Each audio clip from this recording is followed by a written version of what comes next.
about an hour's drive south from here.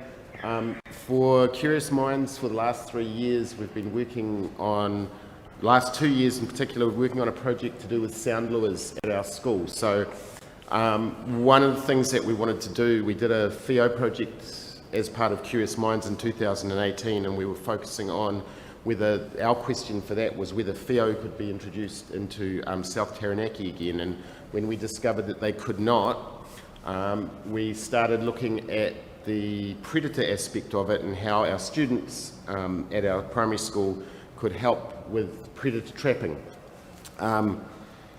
We had various brainstorms and works when the children were looking at building traps and things like that, and we kind of discovered pretty early on that we wouldn't be able to do that. So we started off by our school by just having a look at the pests around our school, and one of the things we started, and this is way back in 2017 after we worked with Lake Rotakari, is we thought that we would find lots of rats, and we even put stoat boxes down at our school and did not see any, but what we did see is lots of hedgehogs and lots of cats. And from there we progressed to having a look at the FEO and how we could protect that, and in particular we wanted to look at dealing or trying to help eradicate these lovely things, which are stoats. And when I say lovely, they're obviously not. And we've done a lot of research into looking at stoats and how they're trapped at the moment. And also we wanted to look at the way that we could incorporate technology into that. When you're a school and your students are doing electronics and coding and things like that, we wanted to make a connection between that and trying to deal with stoats as a predator. Obviously the technology at the moment, if you look at the stoat network on the mountain, primarily, and it is changing a little bit, primarily that's looking at the mechanical side of things. And so what we wanted to have a look at was using a sound lure or manufacturing a sound lure. We were very lucky originally, we got given a trial one, which is the one up the top. The original trial one, we described it as a truck backing upwards because it had a noise that it made, that it was just a beeping noise. It had been used in the Kaitaki Ranges by Doc to help trap possums. And then we used, and some of the kids may even recognise that, we tried to muck around a little bit with making like a school-based kit. And then that was the project that we got involved in. Myself as a teacher with a very limited budget, I wanted to make sure that when we were working on this project, we tried to do it as cheaply as possible so that we didn't spend a whole lot of money. Venture Taranaki and the Curious Minds project, when we actually realised we were onto something, their support was invaluable in getting something done and actually producing the sound lure.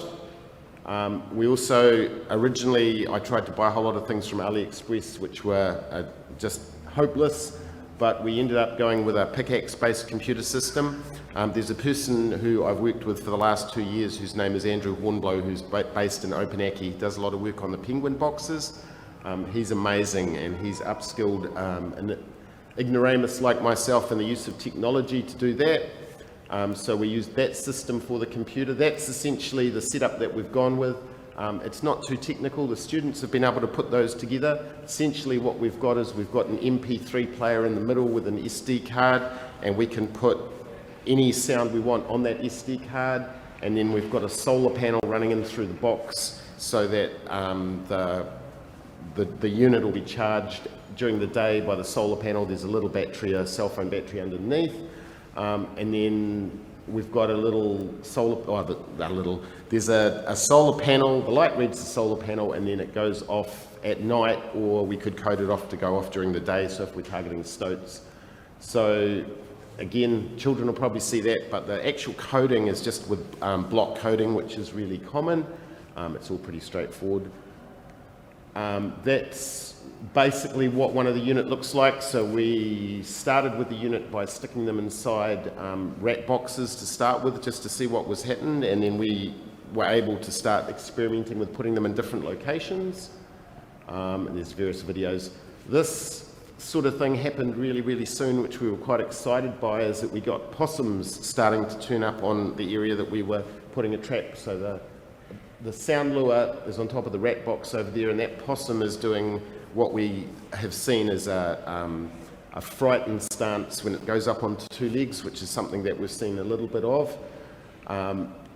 We've also had, one of the things that we experimented with was putting rat sounds on the boxes, and we were able to also get a number of rats that would turn up, and that's been really successful as well. Some of the rats have been too big for the rat box, so if you have a look at the size of that one there. And then we've also had domestic cats, so these are all from the same site. So that's domestic and feral cats have been very excited as well. So we've had bird noises, chirping, that box when that cat was interested in there, we had a little budgie sound playing from it, and because it was inside the box it was echoing around. And then this, and my apologies for showing this photo because it's not particularly nice. Feral Control and Brian from Feral Control, which are a Taranaki based organisation, have been running a trial with our sound lure for us at the moment, and they're targeting stoats. So we have a possum version, which is the Curious Mind one, which our students are trapping, and this is from 3 weeks ago. This is actually a DOC 250, so this is a large adult stoat. The sound lure has just been sitting over here on the right hand side. We're really excited by this at the moment. It's been sort of 2 years to get to this point, but we had a stoat strike with this unit, with this setup in an area where we knew stoats were operating, but they had not been for a while. So we've had that at the moment, and we've just been working on with the students and talking about maybe changing things. We've just had another little thing that we'll be changing, and I might show you if we just get some time. That's from one of the students in my classroom's area there. We've got a possum there which is on top of a Tim's trap, which is the bucket trap. The sound lure is just there to the right. So what you're getting there is that possum's actually ignoring the bait that's in there and is interacting with the sound lure. We've had possums pick up the speakers and eat them. We've had possums try and break into the boxes, interfere with the electronics, which has been quite interesting.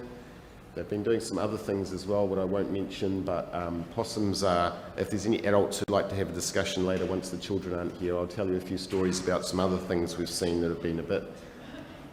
Again, so we've got that stance from the possum, so we've had a set up in that area just to the left of the trap there, and that one's then come through. And again, this is a student from my classroom, and it's on his farm. And this is the latest sort of thing that we've got, and I've got one in there, and I'll just probably, if I get time, I'll just put it together. So this is a feral cat. There's a sound lure set up on the left-hand side and a DOC 200 on the right-hand side. We actually put a little motor on the sound lure now, so there's a little motor that spins around at the same time that the noise goes off. This cat, instead of going for the meat or trying to show any interest in the meat on the right, has gone into the one on the left, seen the movement, actually pulled the motor out and grabbed the, we had a feather stuck in with it and stuck it in its mouth. In terms of like the students and the involvement with the students, we kept the electronics really simple so that the students would be able to build the units. So the students have been building it, making all the things themselves, which is really, really good. We've also had a whole lot of organisations work with us. Andrew from Opanaki, who's really the brains behind all the electronics part of it. We've also had really great support from Project Maunga, obviously Venture Taranaki with Curious Minds, the council, DOC are running some trials with us. And just at the moment, as students and as children, we don't really want to make ourselves rich. It would be very nice. But we're keen just to get people who want to try this kind of technology out. We can put the whole thing together for about $40, $50, and then we're interested in people who test it. So if anyone is interested, they can just come and see me. And Victor, how am I going for time? I have plenty of.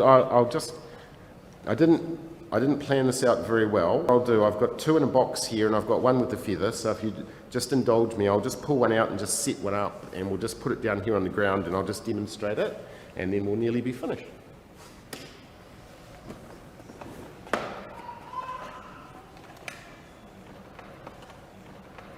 So in terms of when we're talking about a solar panel, and remember I said right back at the start, my wife wouldn't let me spend too much money to start with. So one of the things that I tried to do was do everything very inexpensively. So the whole setup here is about $50. We've got one unit which has been going for about 2 years and is still ticking away nicely. So that was another thing we weren't sure about as well. We didn't know. We've had a few rats chew the cables and things like that. So size-wise, we got it fitting nicely inside a Dock 200. We 3D printed the speakers. This is the one that's also got another motor on the outside, which is going to go here, and that's going to have a little feather on it, so that turns around and makes a noise. I'll just put that one down. We've also, because we've got them controlled by a computer, we've got them on a timer. One of the things that we didn't want to do was have it go off every minute or have it go off on a regular basis. We thought that the animals, and particularly the stoats, would be too clever for that. Just wait, it's on like a 10-second cycle, so you just heard it made some noise. But we wanted to use a computer to control it, because if the computer was able to control it, what we knew was we could put a variable in there, and so the students are able to code in a random number, so it will randomly go off. In terms of how many sounds you can put on there, because there's the SD card, you could potentially put 10,000 sounds on there if your students had a long amount of time available and wanted to spend some time doing that. We did discover, looking at YouTube, someone's put 10 continuous hours of chicken noise on YouTube as a single thing, but we're wanting more short bursts of energy with this that will just get people's attention. So yeah, I'll be around afterwards and stuff if anyone's interested in helping out with that or wants to show some interest with it. But otherwise, Victor, thank you very much, and I'll just go back and listen to everything else, which is very exciting.